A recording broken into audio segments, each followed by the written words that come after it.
വളരെയധികം വോളറ്റൈലിറ്റി നിറഞ്ഞ ഇന്നത്തെ ട്രേഡിംഗ് സെഷനിലും ഇന്ത്യൻ മാർക്കറ്റ് നെഗറ്റീവ് ക്ലോസിംഗ് നൽകുകയും ഇൻഡെക്സ് 22,119 ക്ലോസിംഗ് നൽകുകയും ചെയ്തു. ഇന്ന് മാർക്കറ്റ് ഒരു പോസിറ്റീവ് നോട്ടോടുകൂടിയാണ് പ്രവർത്തനം ആരംഭിച്ചതെങ്കിലും പിന്നീട് ഇൻഡെക്സിൽ സെല്ലിംഗ് വരികയും ഉച്ചയായപ്പോൾ ഇൻഡെക്സ് 0.5% ഇടിയുകയും ചെയ്തു. അതിനുശേഷം ചില പ്രത്യേക സെക്ടറിൽ വന്ന ബൈയിങ് മൊമെൻറ്റം ഇൻഡെക്സിനെ റിക്കവർ ചെയ്യുന്നതിൽ ഒരു പരിധിവരെ സഹായിച്ചു. മെറ്റൽ, റിയാലിറ്റി, IT തുടങ്ങിയ സെക്ടറിലെ സ്റ്റോക്കുകളിൽ വന്ന ബൈയിങ് മൊമെൻറ്റമാണ് ഇൻഡെക്സ് റിക്കവർ ആയതിന് പിന്നിലെ പ്രധാന ട്രിഗറായി പ്രവർത്തിച്ചത്. കൂടാതെ നിഫ്റ്റി 50-ലെ 50 സ്റ്റോക്കുകളിൽ 33 സ്റ്റോക്കുകൾ പോസിറ്റീവ് സൈഡിൽ ക്ലോസിംഗ് നൽകി.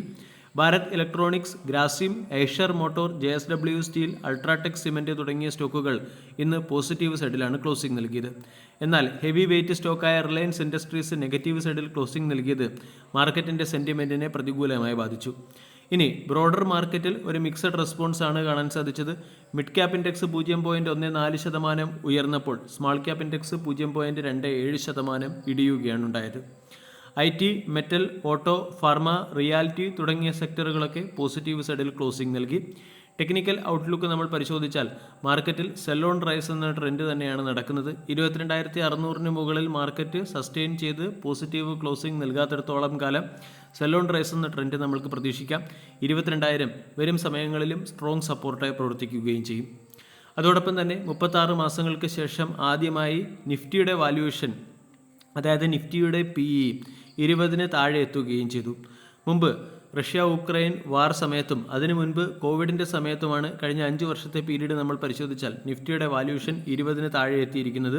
ഫോറിൻ ഇൻസ്റ്റിറ്റ്യൂഷണൽ ഇൻവെസ്റ്റേഴ്സിൻ്റെ തുടർച്ചയായ സെല്ലിങ്ങും 2025 മാത്രം $13 മില്യൺ ഔട്ട്ഫ്ലോയും വന്നത് മൂലമാണ് നിഫ്റ്റിയുടെ വാല്യുവേഷൻ 20 താഴെ എത്തിയിരിക്കുന്നത്. റഷ്യ ഉക്രൈൻ വാർ സമയത്ത് വാല്യുവേഷൻ 18.92 എന്ന ലെവലിലേക്കും അതിനു മുൻപ് കോവിഡ് സമയത്ത് വാല്യുവേഷൻ 17.15 എന്ന ലെവലിലേക്കുമാണ് എത്തിയത്. ഇവിടെ ഇൻഡെക്സിൻ്റെ വാല്യുവേഷൻ ഇടിഞ്ഞത് ഇൻഡെക്സ് ബയേഴ്സിനെ സംബന്ധിക്കുന്ന ഒരു പോസിറ്റീവ് അപ്ഡേറ്റ് തന്നെയാണ്. അതോടൊപ്പം തന്നെ ഫോറിൻ ഇൻസ്റ്റിറ്റ്യൂഷണൽ ഇൻവെസ്റ്റേഴ്സിൻ്റെ ക്യാഷ് സെഗ്മെൻറ്റിലുള്ള നെറ്റ് സെയിൽസ് 3 ലക്ഷം കോടി രൂപയ്ക്ക് മുകളിലേക്ക് എത്തുകയും ചെയ്തു. കൊട്ടക് ഇൻസ്റ്റിറ്റ്യൂഷണൽ ഇക്വിറ്റീസ് പോലുള്ള പല ബ്രോക്കേജ് ഏജൻസികളുടെയും റിപ്പോർട്ട് നമ്മൾ പരിശോധിച്ചാൽ മാർക്കറ്റിൽ പീക്ക് ലെവലിൽ നിന്നും സിഗ്നിഫിക്കൻ്റ് കറക്ഷൻ വന്നു കഴിഞ്ഞു. അതുപോലെ തന്നെ മാർക്കറ്റിൽ വാല്യൂ ബൈയിങ് ഓപ്പർച്യൂണിറ്റി ഇപ്പോൾ അവൈലബിളുമാണ്. അതോടൊപ്പം തന്നെ സീറോദയുടെ ഫൗണ്ടർ അല്ലെങ്കിൽ CEO നിതിൻ കാമത്തിൻ്റെ ഒപ്പീനിയൻ നമ്മൾ പരിശോധിച്ചാലും മാർക്കറ്റിൽ കോവിഡ് പാൻഡമിക്കിന് ശേഷം വന്ന ഒരു സിഗ്നിഫിക്കൻ്റ് കറക്ഷൻ ഓപ്പർച്യൂണിറ്റിയാണ്. മാർക്കറ്റിൻ്റെ സിഗ്നിക്കൽ നേച്ചറിൽ ഇതുപോലുള്ള കറക്ഷൻ നമ്മൾക്ക് പ്രതീക്ഷിക്കാവുന്നതുമാണ്. അതുകൊണ്ട് ഈ മാർക്കറ്റിൽ ഇൻവെസ്റ്റ്മെൻറ്റ് നടത്താമെന്ന് തന്നെയാണ് സീറോദ എന്ന കമ്പനിയുടെ CEO ആയ നിതിൻ കാമത്തും പറയുന്നത്. ഇന്നത്തെ ട്രേഡിംഗ് സെഷനിൽ മികച്ച ബൈയിങ് മൊമെൻറ്റം കാഴ്ചവെച്ചൊരു സ്റ്റോക്കാണ് പോളിക്യാബ് ഇന്ത്യ ലിമിറ്റഡ്. പോളിക്യാബ് 3.4% വർദ്ധിച്ച് 4,877 ക്ലോസിംഗ് നൽകി. 52 വീക്കായി 7,605, 52 വീക്കിലോ 4,555.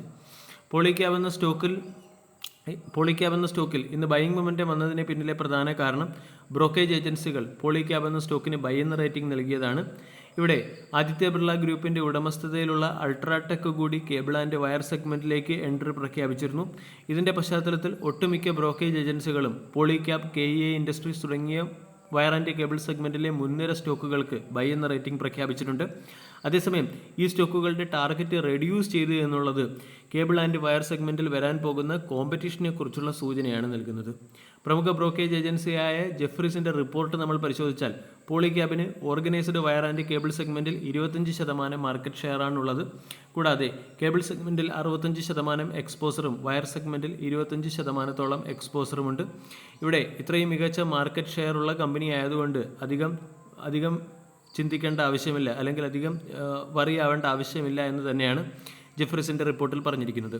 കൂടാതെ 2027 ഫിനാൻഷ്യൽ ഇയറോടുകൂടി കമ്പനിയിൽ 22 മുതൽ 28% CAGR കൂടിയുള്ള വളർച്ച പ്രതീക്ഷിക്കുകയും ചെയ്യാം. അതുപോലെ തന്നെ പോളിക്യാബിൻ്റെ മറ്റൊരു പ്രധാന ഔട്ട്ലുക്ക് ഹൈ ഗ്രോത്ത് ഔട്ട്ലുക്ക് തന്നെയാണ്. അതായത് വയർ ആൻഡ് കേബിൾ സെഗ്മെൻറ്റിൽ 1.5 ടൈംസ് മാർക്കറ്റ് ഗ്രോത്ത് കമ്പനി പ്രതീക്ഷിക്കുന്നുണ്ട്. കൂടാതെ ബിസിനസ്സിൽ ഏകദേശം 11 മുതൽ 13%ഓളമുള്ള EBITDA മാർജിൻ ഗ്രോത്തും ക്യാപെക്സ് 6,000 മുതൽ 8,000 കോടി രൂപയുടെ ക്യാപെക്സും കമ്പനി വരാൻ പോകുന്ന സമയങ്ങളിൽ നടത്താൻ പോവുകയാണ്. അതോടൊപ്പം തന്നെ കമ്പനി എക്സ്പോർട്ടിലും വളരെയധികം ശ്രദ്ധ കേന്ദ്രീകരിക്കുന്നുണ്ട്. United State, Middle East, Europe, Australia തുടങ്ങിയവയൊക്കെ പോളിക്യാബിൻ്റെ ടോപ്പ് മാർക്കറ്റിലാണ്. യുണൈറ്റഡ് സ്റ്റേറ്റിൽ കമ്പനി ഡിസ്ട്രിബ്യൂഷൻ ബേസ്ഡ് ആയിട്ടുള്ള അപ്രോച്ച് ഫോളോ ചെയ്യുന്നു. വരും സമയങ്ങളിൽ കമ്പനിയുടെ ടോട്ടൽ സെയിൽസിൻ്റെ 10% എക്സ്പോർട്ട് സെഗ്മെൻറ്റിലേക്ക് മാത്രം നീക്കിവെക്കാൻ തീരുമാനിക്കുകയും ചെയ്തിട്ടുണ്ട്. ഇവിടെ അൾട്രാടെക്കിൻ്റെ കേബിൾ ആൻഡ് വയർ സെഗ്മെൻറ്റിലെ എൻട്രി കമ്പനിയുടെ പ്രവർത്തനങ്ങളിൽ അത്ര വലിയ മേജർ ഇമ്പാക്റ്റ് വരുത്തില്ല എന്ന് തന്നെയാണ് ജെഫ്രീസിൻ്റെ റിപ്പോർട്ടിൽ പറയുന്നത്. അതേസമയം ജെഫ്രീസ് പോളിക്യാബിൻ്റെ ടാർഗറ്റ് 7,700 നിന്നും 6,485 ചുരുക്കുകയും ചെയ്തിട്ടുണ്ട്. ജെഫ്രീസ് മാത്രമല്ല UBS ടാർഗറ്റ് 9,000 നിന്നും 7,700 കുറച്ചിട്ടുണ്ട്. ഇനി വയർ ആൻഡ് കേബിൾ സെഗ്മെൻറ്റിലെ മറ്റൊരു പ്രമുഖ കമ്പനിയായ KEI ഇൻഡസ്ട്രീസിൻ്റെയും ടാർഗറ്റ് UBS റെഡ്യൂസ് ചെയ്തിട്ടുണ്ട്. 5,700 നിന്നും 5,000 ടാർഗറ്റ് കുറച്ചിരിക്കുന്നത്. പോളിക്യാബ് എന്ന സ്റ്റോക്ക് അട്രാക്റ്റീവ് വാല്യൂഷന് ലഭിക്കുന്നു. അതേസമയം വയർ ആൻഡ് കേബിൾ സെഗ്മെൻറ്റിൽ കോമ്പറ്റീഷൻ കടക്കാൻ പോവുകയാണ്. ആദിത്യ ബിർള ഗ്രൂപ്പിൻ്റെ ഉടമസ്ഥതയിലുള്ള അൾട്രാടെക് 1,800 കോടി രൂപയുടെ ഇൻവെസ്റ്റ്മെൻറ്റ് നടത്തി വയർ ആൻഡ് കേബിൾ സെഗ്മെൻറ്റിലെ ഫാക്ടറി ഗുജറാത്തിൽ സെറ്റപ്പ് ചെയ്യാൻ പോവുകയാണ്. ഇതിൻ്റെ ഒരു ഇമ്മീഡിയറ്റ് ഇമ്പാക്റ്റ് എന്ന നിലയിൽ അൾട്രാടെക് എന്ന സ്റ്റോക്ക് ഇടിഞ്ഞെങ്കിലും വരും സമയങ്ങളിൽ ഈ സെഗ്മെൻറ്റിൽ അൾട്രാടെക്കിൻ്റെ പ്രവർത്തനം അല്ലെങ്കിൽ അൾട്രാടെക് വളരെ വലിയൊരു കോമ്പറ്റീഷൻ ഉയർത്തിയേക്കാം. പോളിക്യാബ് എന്ന സ്റ്റോക്ക് വളരെ അട്രാക്റ്റീവ് ലെവലിൽ ലഭിക്കുന്നു. ഓൾ ടൈം ഹൈയിൽ നിന്നും കൺസിഡറബിൾ ഡിസ്കൗണ്ട് ലഭിക്കുന്നു. 4,500 ഇമ്മീഡിയറ്റ് സപ്പോർട്ടും 4,000 വളരെ പ്രധാനപ്പെട്ട സപ്പോർട്ടും. KEI ഇൻഡസ്ട്രീസിനെ സംബന്ധിച്ചിടത്തോളം 5,000 രൂപയുടെ സ്റ്റോക്ക് ഇപ്പോൾ ഏകദേശം 3,000 രൂപയ്ക്ക് അടുത്ത് ലഭിക്കുന്നു. 2,900 സ്റ്റോക്കിൻ്റെ മൾട്ടിപ്പിൾ സപ്പോർട്ടാണ്. 2,500 സ്റ്റോക്കിൻ്റെ സ്ട്രോങ് സപ്പോർട്ട്. വീഡിയോ എല്ലാവർക്കും ഇഷ്ടമായി എന്ന് വിശ്വസിക്കുന്നു. താങ്ക്